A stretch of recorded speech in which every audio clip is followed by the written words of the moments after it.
तो आयतुल्लाह खामनई का नमाज जनाजा अभी तक अदा नहीं किया गया, उनकी तदफीन का अमल नहीं हुआ।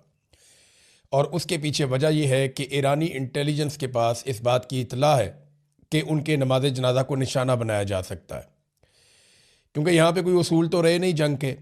फ्यूनरल को भी निशाना बनाया जा सकता है, किसी किस्म के कोई ज़ाब्ते कोई कवानीन तो अब है नहीं। जिसके पास ताकत है वो ताकत से जवाब दे रहा है, और दुश्मन जहाँ नज़र आए उसको वहीं पे मार दो। किसी किस्म का कोई उसूल नहीं है, कोई अस्पताल, कोई स्कूल, कोई एम्बुलेंस, कुछ भी महफूज नहीं है। इस वक्त खौफनाक बमबारी हो रही है ईरान में। तो ऐसे में उन्हें ये इंटेलिजेंस मिली कि अगर आयतुल्लाह खामनई का नमाज जनाजा पढ़ाया गया तो वहाँ पे फैमिली के लोग भी होंगे, वहाँ पे दूसरे अहम लोग भी आएंगे, तो इस मौका पर निशाना बनाया जा सकता है। लिहाजा ये तकरीबात मनसूख कर दी गई है। अब ये क्या करेंगे, किस तरीके से करेंगे ईरानियन, इसके बारे में कोई इन्फॉर्मेशन फ़िलहाल नहीं है, लेकिन ईरान के लिए और बहुत बड़े बड़े चैलेंजेस खड़े हो गए हैं। नंबर एक तो ये है कि चेन ऑफ कमांड को ईरान को अब बरकरार रखना पड़ेगा, क्योंकि अमेरिका बड़े खौफनाक अटैक कर रहा है। इसकी एक गवाही जो है वो बीबीसी की एक रिपोर्ट भी है। अमेरिका ईरान में हर उस चीज़ को निशाना बना रहा है जो उसे नुकसान पहुंचा सकती हो। अमेरिका की हालिया कार्रवाई के इब्तदाई 24 घंटों में, ये पहले 24 घंटों में ईरान के ऊपर जितने अमेरिका ने बम मारे हैं ना, या जितने हमले किए हैं, इराक के ऊपर जब अमेरिका ने हमला किया था 2004 में, जब सद्दाम वाला एपिसोड हुआ था, तो उस वक्त भी इतने हमले नहीं किए गए थे। ये उससे दुगने हैं। ये नंबर्स के मुताबिक बीबीसी बता रहा है कि जितना अटैक अब किया अमेरिका ने और इसराइल ने, तब अमेरिका ने नेटो के साथ मिलकर इराक के ऊपर भी इतने हमले नहीं किए थे।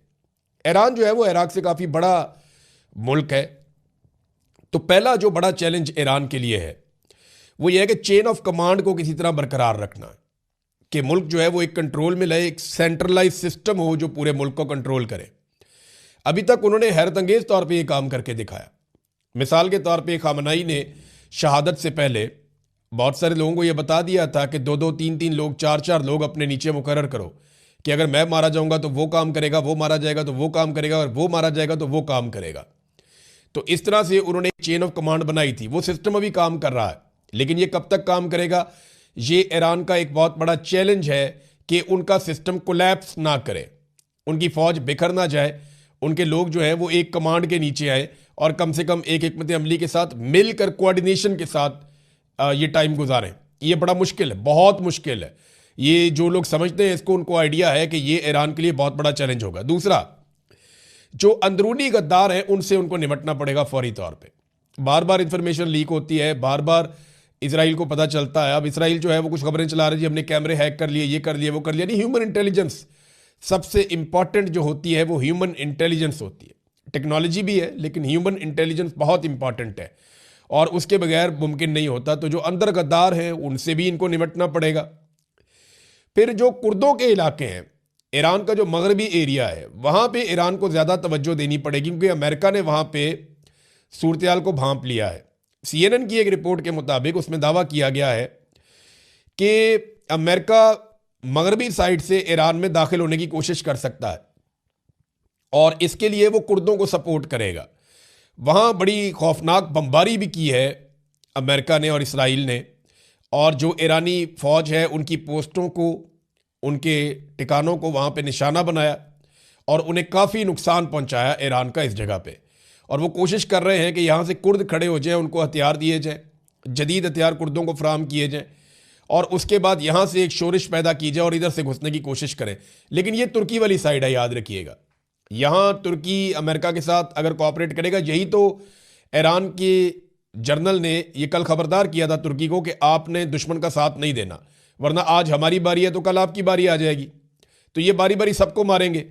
अब ये वहाँ से देखिए, दो ही एरियाज हैं जहाँ से दाखिल हुआ जा सकता है, एक पाकिस्तान साइड है और एक तुर्की साइड है। तो अभी देखते हैं इसके ऊपर क्या होता है, हम बाद में बात करेंगे। बहरहाल ये कुर्दों वाला जो एरिया है, यहाँ पे काफ़ी एहतियात करनी पड़ेगी ईरान को। अरब ममालिक को किसी ना किसी तरह ईरान को अंगेज करके रखना पड़ेगा। देखिए, ईरान ने किसी एक भी अरब को अभी तक कत्ल नहीं किया, इतने मिसाइल मारे, इतने ड्रोन मारे, लेकिन उनकी कोशिश है सिर्फ अमेरिकन को नुकसान पहुंचे। वो अपनी इंटेलिजेंस की बुनियाद के ऊपर, और जो रशिया और चाइना उसकी सैटेलाइट में मदद करते हैं उसकी बुनियाद के ऊपर, ईरान जो अटैक करता है उसमें वो कोशिश करता है कि अरबों को नुकसान ना हो। अरब के जो शहरी हैं या उनका अपना कोई ज़ाती नुकसान ना हो। वो सिर्फ अमेरिकन जो टारगेट्स हैं वहाँ पे उनके ऊपर हमले कर रहा है। अरबों को अंगेज करके रखना पड़ेगा।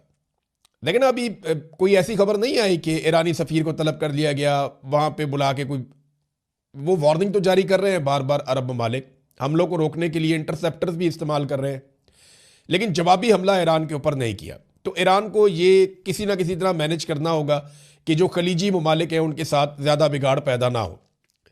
फिर जो मिसाइल और ड्रोन साइट्स हैं ईरान की, जो खुफिया हैं, जिनके बारे में अमेरिका को पता नहीं है, उन्हें चलाने का निज़ाम और अमरीकी और इसराइली हमलों से उनको मुकम्मल तौर पे महफूज रखना होगा कि ये ड्रोन कहाँ पहुँचाने हैं, कहाँ से चलाने हैं, ये मिसाइल कहाँ पहुँचाने हैं, कहाँ से चलाने हैं, सबको खुफिया उन्हें रखना पड़ेगा लंबे अरसे तक, जब तक ये लड़ाई चल रही है। और जो प्रोडक्शन है उनकी ड्रोन्स की और मिसाइलों की, वो ईरान को बरकरार रखनी पड़ेगी। ये बहुत बड़ा चैलेंज है ईरान के लिए।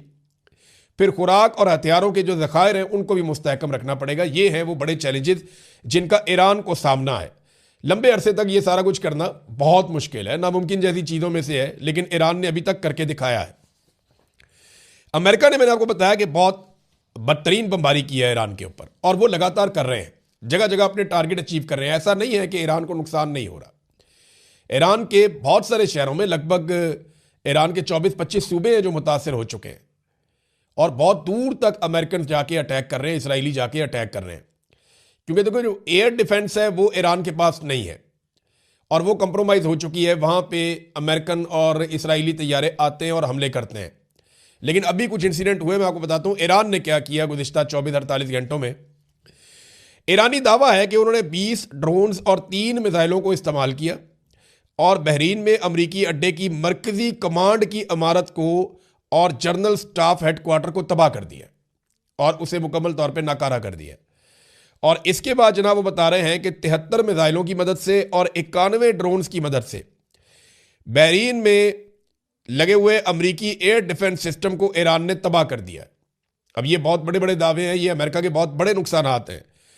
कुछ इतलात ये भी आ रही हैं कि यूएई में दुनिया का सबसे महंगा एयर डिफेंस सिस्टम है जो अमेरिका का लगा हुआ है, उसे भी हमला करने के बाद नकारा बनाया गया है। इसके हवाले से कुछ सैटेलाइट तस्वीर भी सोशल मीडिया पे शेयर की जा रही है।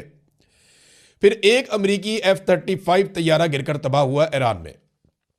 ये F-35 को दुनिया का जदीद तरीन तैयारा इस वक्त कहा जाता है। दुनिया में इसकी बड़ी डिमांड है, लेकिन ये बहुत महंगा तैयारा है। इसराइली फ़ौज भी इसे इस्तेमाल करती है, अमेरिकन फ़ौज भी इसे इस्तेमाल करती है।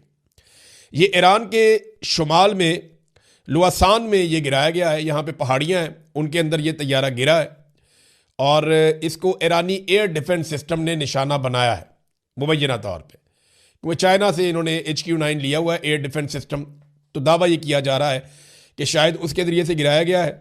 और पायलट जो है उसको अब पहाड़ों में तलाश किया जा रहा है कि इसके जो पायलट है F-35 का वो किधर है जी, उसको ढूंढो। अब देखते हैं कि ये पायलट ईरान के हत्थे लगता है, नहीं लगता, क्या होता है। अमेरिका के 7 रेडार सिस्टम मुकम्मल तौर पे तबाह हुए हैं। इस हवाले से जो खबर है वो मैं आपको उसकी तफसील बता देता हूँ। अमरीकी अखबार न्यूयॉर्क टाइम ने दावा किया है कि ईरान ने मशरिक़ वस्ता में अमेरिका के 7 रेडार सिस्टम तबाह कर दिए हैं। इसी अखबार के मुताबिक, न्यूयॉर्क टाइम के मुताबिक, सैटेलाइट तस्वीर से अमरीकी तनसीबात की तबाही की तस्दीक हो गई है। ईरान ने अमरीकी फ़ौज का कम्युनिकेशन सिस्टम तबाह करने की कोशिश की है। कतर, बहरीन, कुवैत, सऊदी अरब और मुत्तहदा अरब अमारात में अमरीकी तनसीबात को निशाना बनाया गया है। अखबार के मुताबिक सेंटकॉम के तर्जुमान ने इस हवाले से बात करने से इनकार किया है, गुरेज किया है। तहम बहरीन में अमेरिका का सबसे बड़ा रेडार सिस्टम तबाह हो गया है, यहाँ पर भी तस्दीक हो रही है। बहरीन में अमरीकी रेडार सिस्टम नेवल ऑपरेशन की निगरानी करता था। ये बहुत बड़ी तबाही है जो हो रही है अमेरिका की। इसमें ना CNN बहुत खौफनाक रिपोर्टिंग कर रहा है, लेकिन CNN वैसे भी ट्रंप के खिलाफ है, फॉक्स न्यूज़ ट्रंप के हक में है, तो ट्रंप आमतौर पे CNN को निशाना भी बनाते रहते हैं। तो CNN अब बदला ले रहा है, वो बता रहा है हर चीज़ खुल के। तो CNN ने जो रिपोर्टिंग की है वो डोनाल्ड ट्रंप के लिए मसाइल पैदा कर रही है अमेरिका में। वो सैटेलाइट तस्वीरें दिखा रहे हैं, वो बार बार दिखा रहे हैं, जनाब ये देखें जगह पहले ठीक होती थी, ये देखें अब तबाह हो गई है। तो CNN सबूतों के साथ डोनाल्ड ट्रंप की मंजी अमेरिका में ठोक रहा है। अब 9 अड्डों पर हमले किए गए हैं CNN के मुताबिक, और उन्हें तबाह किया गया है। ये अमेरिका के मुख्तलिफ ममालिक में अड्डे हैं, और इस पर उन्होंने एक रिपोर्ट भी जारी की है। फिर उन्होंने बताया कि बहरीन में सैटेलाइट कम्युनिकेशन टर्मिनल हिट हो गया है। इसकी उन्होंने वीडियोज़ भी दिखाई कि जनाब ये अमरीकी हेलीकॉप्टर भी तबाह हो गए वहाँ पे एक जगह पे, इसी एक अड्डे के अंदर। और कम से कम 5 सैटेलाइट कम्युनिकेशन टर्मिनल अमेरिका के तबाह हो गए हैं। इसमें ना मैं आपको एक ऑडियो सुनाता हूँ CNN की, ये जो डॉक्यूमेंट्री उन्होंने बनाई है, ये बड़ी इंटरेस्टिंग है। आप ये सुनेंगे, ये चंद सेकंड में आपको पता चलेगा कि एक्चुअली उनके साथ हुआ क्या है। ये सुनिए नाज़रीन। At least 9 U.S. military positions have been hit in less than 48 hours. These are relatively close targets. They're much nearer to Iran than its usual target, Israel.